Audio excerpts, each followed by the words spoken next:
and welcome to my channel. In today's video, you are going to finally learn how to crochet. We'll be going over some crochet basic information that you should know and how to do a slip knot, a chain, and how to start working back into your chain. So let's get started.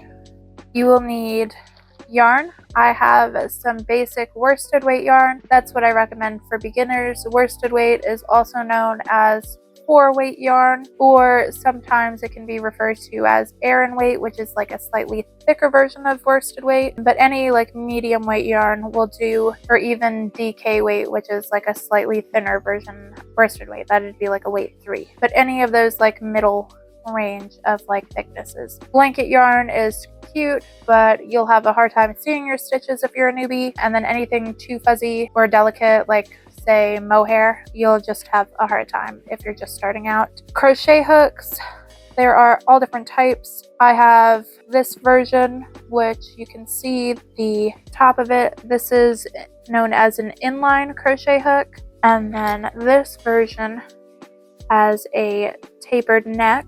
That's a matter of preference. One is not better than the other. It's just what you like working with. And then there's all aluminum with a grip, or just full aluminum, no grip. Also a matter of preference. If you are crocheting for long periods of time, a grip will serve you better than no grip. It'll be a lot easier on the hand. So for today's demonstration, I will be using my tulip crochet hook. You'll need scissors, stitch marker. That's optional, but it always can be useful to newbies because you learn very quickly that you cannot count as well as you think you can. And then let's learn how to read a yarn label. So right here, it says this is a medium weight for yarn. This is known as gauge. So you know you have the correct tension if you have 17 stitches and 23 rows, and it works out to a 4" by 4" square, and that's using a 5.5 millimeter knitting needles. And then it recommends a 5.5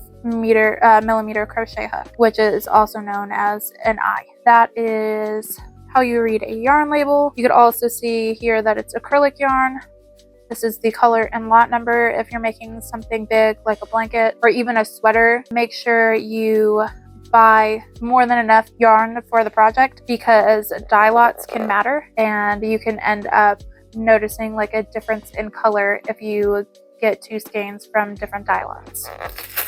So you just open this bad boy up. Now there are 2 kinds of people in this world: those who center pull and then those who pull from the outside.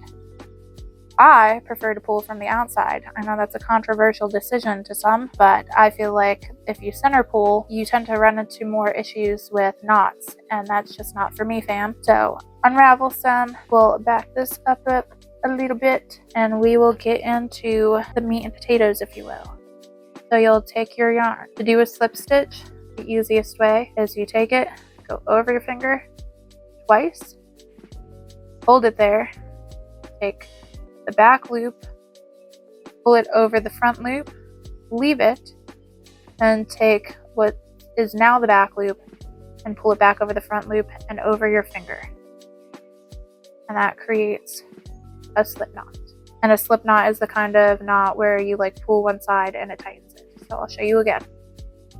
2 wraps, back over front, new back over front, and over finger. And then you insert your hook and you tighten it up. To make a chain, yarn over, hold the like knot area on your, or just below it on your yarn tail, and pull through. Yarn over. Now you can hold that first chain closer and pull through. Yarn over, pull through. So you would chain up however many you want to or need to for your pattern. So I'm going to just chain a couple more, and then I'll tell you the parts of the chain. That should be good. We got a little chain. I don't know how many stitches that is. We could count it. So to count it, you're going to be counting V's. So this first V The loop here does not count as a V. The first V is the one under it. So we have 1, 2, 3, 4, 5, 6, 7, 8, 9. So that is 9 chains. So you can see the V's, those would be stitches basically.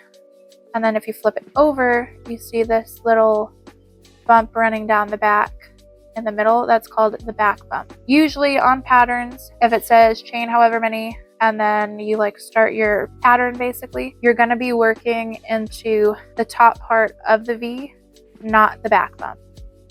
So to work back into it, you put your crochet hook into it, yarn over, pull through, yarn over again, and then pull through the 2 loops on your hook. So that is a single crochet working back into your chain. So I'll show you again.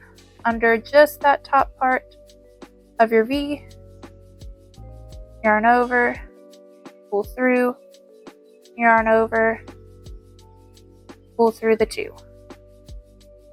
On some patterns, it'll specifically say work into the back bumps, but 9 times out of 10, you won't need to do that. So we'll just crochet single crochets down the chain. Okay, into it, yarn over, pull through, there's 2 loops on your hook, yarn over, pull through, and I will get to the end of the chain and show you how to work back. Okay, so I'm on the last chain stitch. I finished it. Now here, you yarn over, just pull through the one on your hook. That is called a turning chain because you do it and then you turn. And then typically you work back through starting with the first stitch right here. You could see this is your like turning chain, and then this is where you'd work into. And how you can tell is if you hold your work, you can see those V's running down. And if you ever get lost, you just look at the V's coming from under your loop. So you could see like where they go. Because of how stitches can lean, that is not, as you could tell, right on top of my chain stitch. That is like kind of to the front of my chain stitch. You see all those V's? That's where you're working into. Let me put this back on, tighten it up, and then you go in and under both loops now. Okay, you see, when you go under a V, you'll be able to see there's 2. And you just pull through, 2 loops on the hook, yarn over, pull through. And then basically, if you do this on a much larger scale with more chain stitches and more rows, you'd make a blanket.